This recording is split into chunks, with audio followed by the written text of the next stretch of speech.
다 같이 사도신경으로 우리의 신앙을 고백하시겠습니다. 전능하사 천지를 만드신 하나님 아버지를 내가 믿사오며 그 외아들 우리 주 예수 그리스도를 믿사오니 이는 성령으로 잉태하사 동정녀 마리아에게 나시고 본디오 빌라도에게 고난을 받으사 십자가에 못 박혀 죽으시고 장사한 지 사흘 만에 죽은 자 가운데서 다시 살아나시며 하늘에 오르사 전능하신 하나님 우편에 앉아 계시다가 저리로서 산자와 죽은 자를 심판하러 오시리라. 성령을 믿사오며 거룩한 공회와 성도가 서로 교통하는 것과 죄를 사하여 주시는 것과 몸이 다시 사는 것과 영원히 사는 것을 믿사옵나이다. 아멘. 찬송가 222장입니다.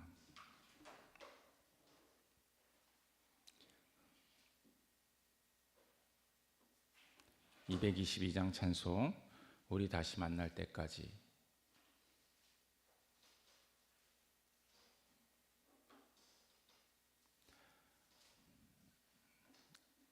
다 찾으셨으면 함께 찬양 드리시겠습니다.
그때까지 계신 바라네.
말씀은 예레미야서 24장 5절에서 10절까지의 말씀입니다. 예레미야서 24장 5절에서부터 10절까지의 말씀입니다. 다 찾으셨으면 함께 봉독하시겠습니다. 나 주 이스라엘의 하나님이 말한다. 내가 이곳에서 바빌로니아 사람의 땅으로 내쫓은 유다의 포로들을 이 좋은 무화과처럼 잘 돌보아 주겠다. 내가 그들을 지켜보면서 잘 되게 하고 다시 이 땅으로 데려오겠다. 내가 그들을 세우고 헐지 않겠으며 내가 그들을 심고 뽑지 않겠다. 이제는 내가 그들에게 나를 그들의 주로 알아볼 수 있는 마음을 주겠다.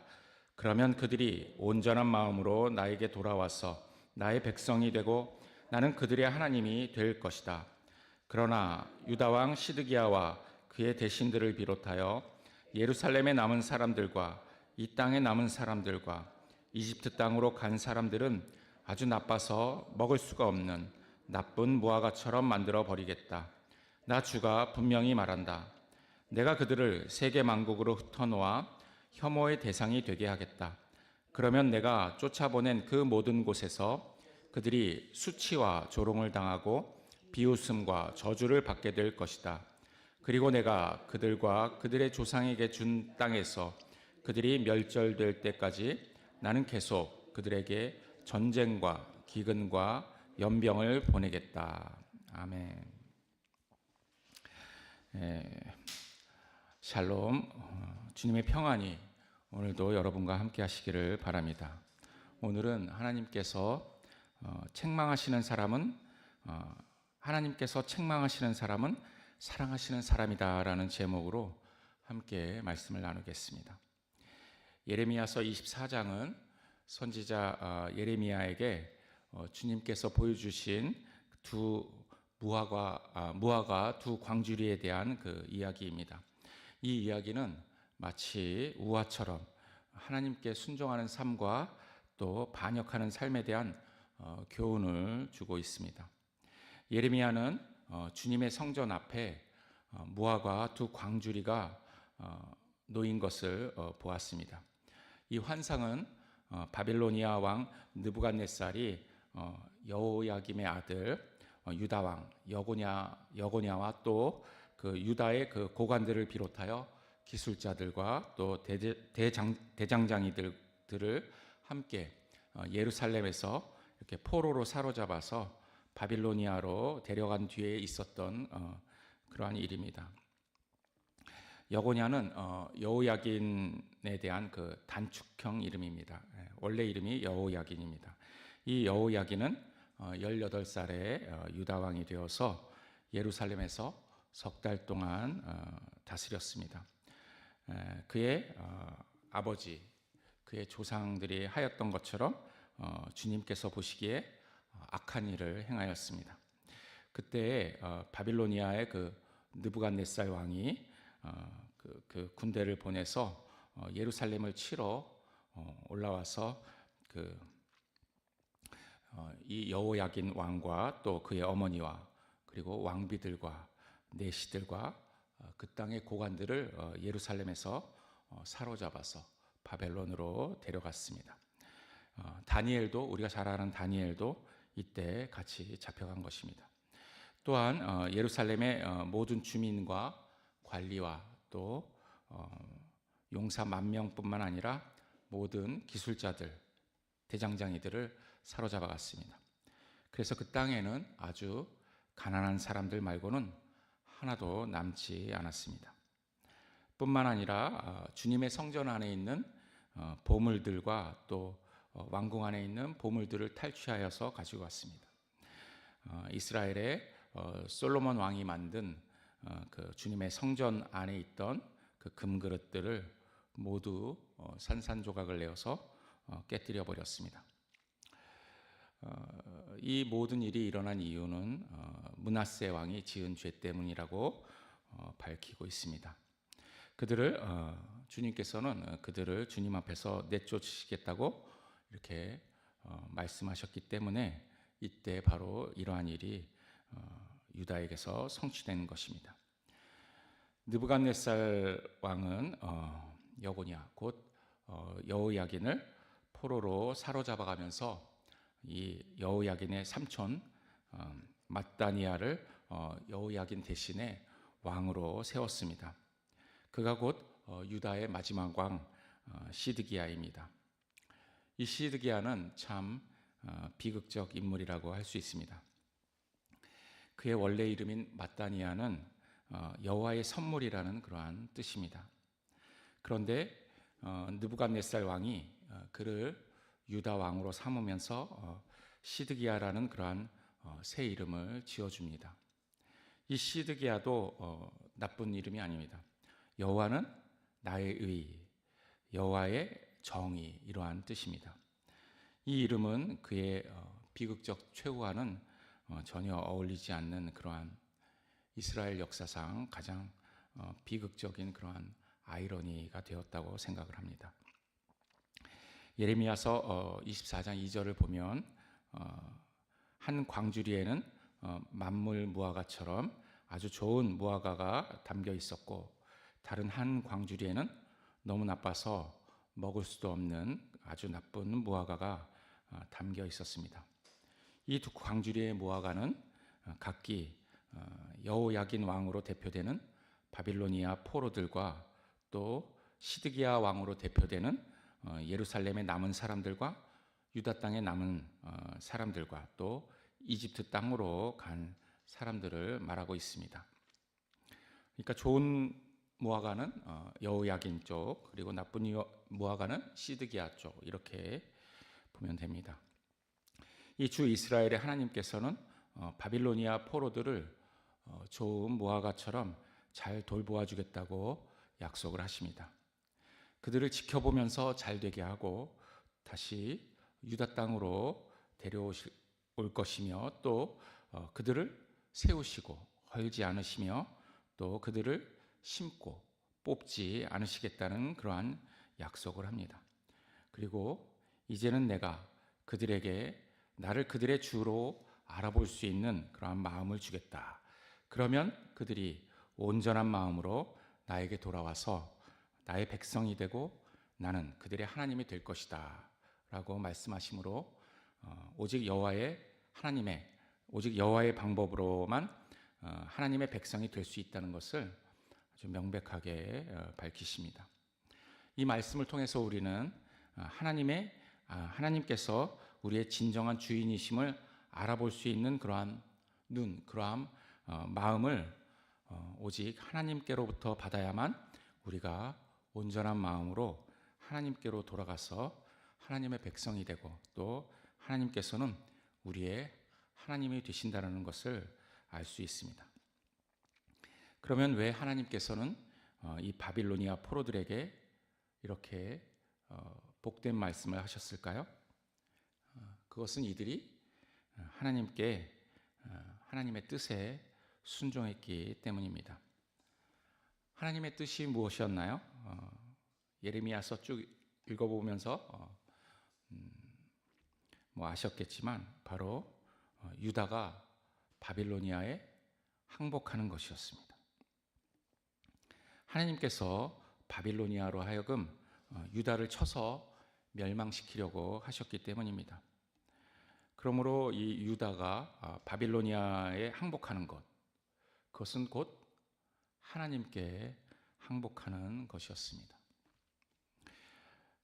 이 예레미야서 25장 8절에서 11절까지의 말씀을 보면 이 내용에 대해서 자세하게 나와 있습니다. 그런데 우리는 11절만 한번 같이 읽어보겠습니다.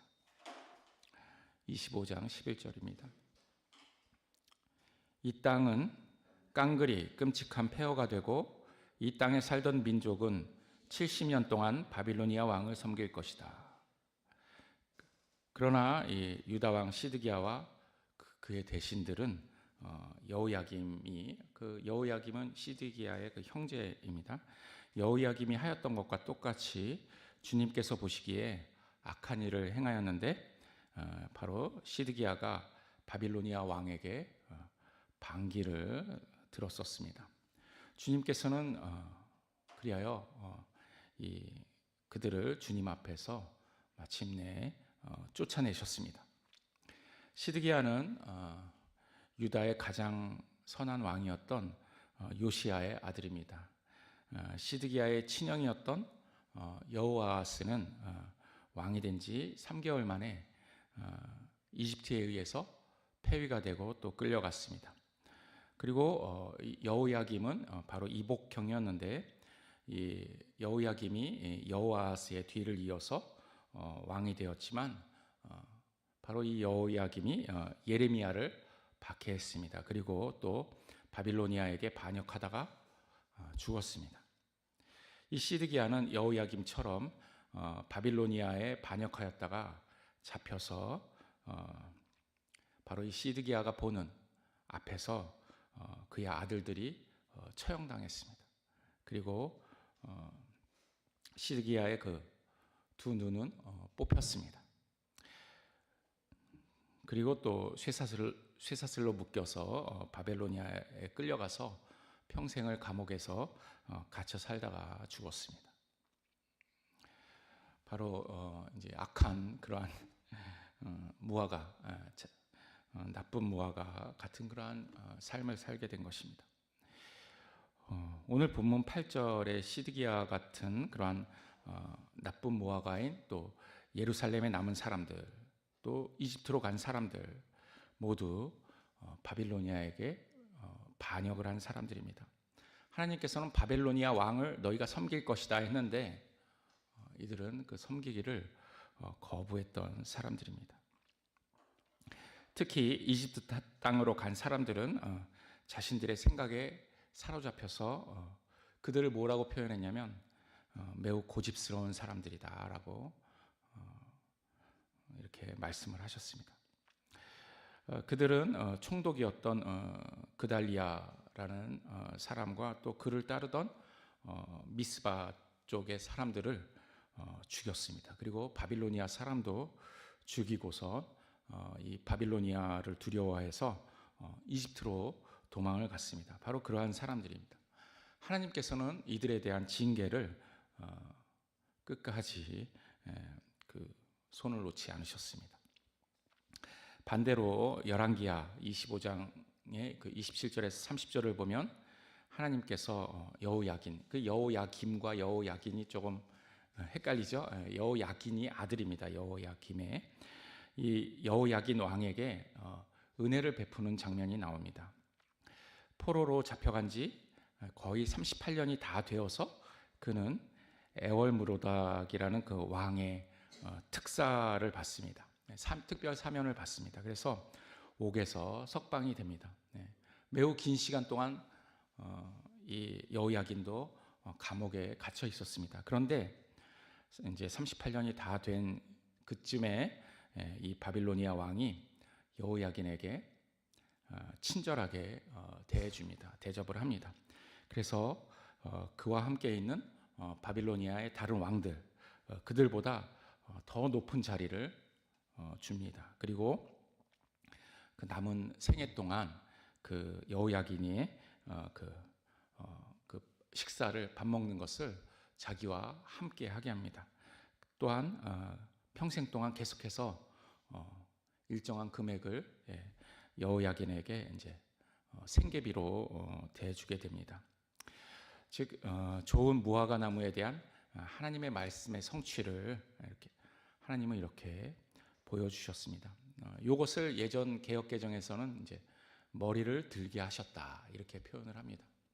머리를 드는 것은 바로 이제 승리했다라는 것을 이제 또 이렇게 표현을 한 것입니다. 사실 이 여호야긴도 여호야김이나 시드기야처럼 좀 오랫동안 유다를 통치했다면 자기 부친인 여호야김처럼 그 바빌로니아를 반역했을 수도 있었을 것입니다.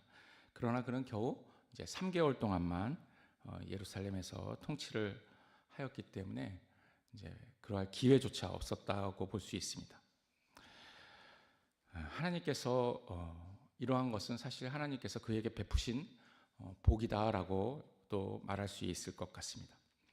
이 시드기야 왕에 대해서 조금 더 이렇게 얘기를 해보겠습니다. 그는 앞장서서 그 악을 행하던 그러한 왕은 아니었던 것 같습니다. 그는 오히려 신하들과 백성들을 두려워하던 그러한 연약하고 우유부단한 그러한 왕이었습니다. 당시에 그 예루살렘의 그 고관들과 또 군 지휘관들은 바벨로니아에 맞서길 원했습니다. 바빌로니아에 맞서고 이집트와 동맹을 맺어야 한다고 그렇게 주장하는 그러한 친 이집트파였습니다. 시드기야는 예레미야를 통해서 전달되는 이 바빌로니아에 항복하라는 그러한 하나님의 뜻과 또 이집트와 동맹을 맺어야 한다는 그러한 신하들의 그러한 압력 사이에서 갈등을 했습니다. 이 시드기야는 하나님의 말씀을 완전히 거부하지는 않았습니다. 그렇지만 그는 그 하나님의 말씀대로 행동할 그러한 용기가 부족한 사람이었습니다. 이 예레미야서 37장 17절에 보면 그는 여러 번 비밀리에 예레미야를 불러서 하나님의 뜻을 물어보는 그러한 장면이 나옵니다. 하루는 시드기야 왕이 사람을 보내어 예레미야를 왕궁으로 데려와서 그에게 은밀히 물어보았다. 주님께서 무슨 말씀을 하신 것이 없습니까? 그때 예레미야가 대답하였다. 있습니다. 임금님께서는 바빌로니아 왕의 소나귀에 들어가실 것입니다.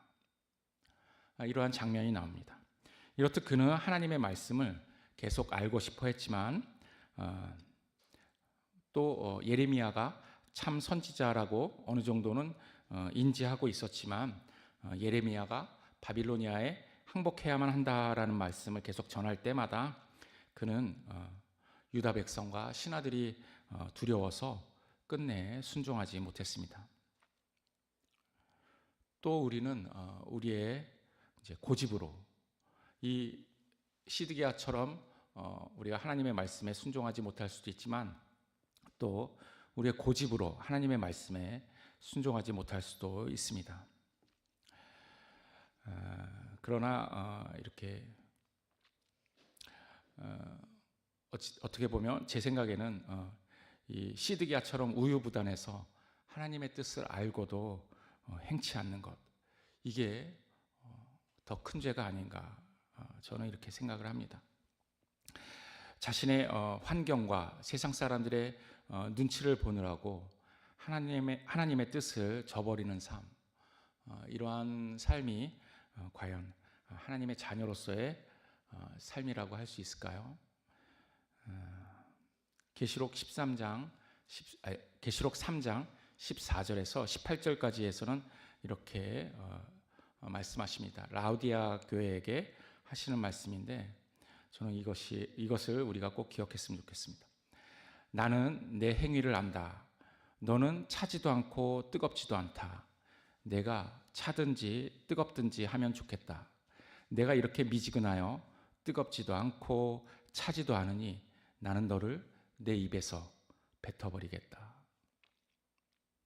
우리가 하나님에 대해서 뜨겁거나 찬 것, 오히려 하나님은 이것을 원하십니다.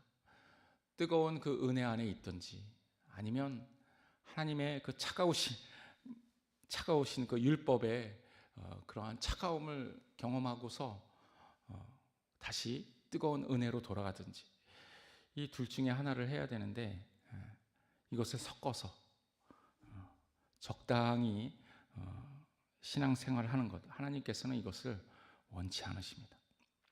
이 무화과 두 광주리는 모두 하나님으로부터 책망을 받은 사람들입니다. 그런데 이 책망을 받아들인 사람과 또 이 책망에 대항하여서 자신의 고집을 세우는 자, 이렇게 둘로 나뉜 것을 보여주는 그러한 우화입니다. 그러한 환상입니다. 하나님께서는 사랑하는 자들이 그 책망을 받아들이시기를 원합니다. 마지막으로 하나님의 권면에 대해서 들려드리겠습니다. 이것 역시 계시록의 말씀입니다. 나는 내가 사랑하는 사람은 누구든지 책망도 하고 징계도 한다. 그러므로 너는 열심을 내어 노력하고 회개하여라. 보아라, 내가 문 밖에 서서 문을 두드리고 있다. 누구든지 내 음성을 듣고 문을 열면 나는 그에게로 들어가서 그와 함께 먹고 그는 나와 함께 먹을 것이다. 이기는 사람은 내가 이긴 뒤에 내 아버지와 함께 내 보좌에 앉게 하여 주겠다. 귀가 있는 사람은 성령이 교회들에게 하시는 말씀을 들어라. 하나님의 책망과 징계를 받아들이는 것이 바로 노력이고 회개입니다. 또한 주님의 음성에 문을 여는 것이고 또 우리가 이기는 사람이 되는 것입니다. 우리가 어떠한 상황에 있든지 그 모든 일에 대하여 우리가 감사하는 것, 그것이 바로 우리가 하나님의 책망을 받아들이는 것입니다. 모든 일에 감사와 기도로 주님의 인도하심을 따라가는 그러한 성도가 되시기를 예수 그리스도 이름으로 축원합니다. 아멘. 사랑과 은혜로 우리를 인도하시는 하나님 아버지, 오늘도 감사와 기도로 아버지의 보좌 앞에 나아가게 해주셔서 감사드립니다. 아직 예수 그리스도의 승리가 세상에 온전히 드러나지 않았지만 오직 우리는 소망 중에 날마다 그 승리의 길, 십자가의 길을 걸어가게 하시고 또 주님의 책망과 징계에 귀 기울이며 주님의 함께 하심을 기뻐하는 그러한 삶을 살 수 있도록 인도하여 주시옵소서. 예수 그리스도의 이름으로 기도 올립니다. 아멘. 하늘에 계신 우리 아버지여, 이름이 거룩히 여김을 받으시오며 나라의 마옵시며 뜻이 하늘에서 이룬 것 같이 땅에서도 이루어지이다. 오늘날 우리에게 일용할 양식을 주옵시고 우리가 우리에게 죄 지은 자를 사하여 준 것 같이 우리 죄를 사하여 주옵시고 우리를 시험에 들게 하지 마옵시고 다만 악에서 구하옵소서. 대개 나라와 권세와 영광이 아버지께 영원히 있사옵나이다. 아멘.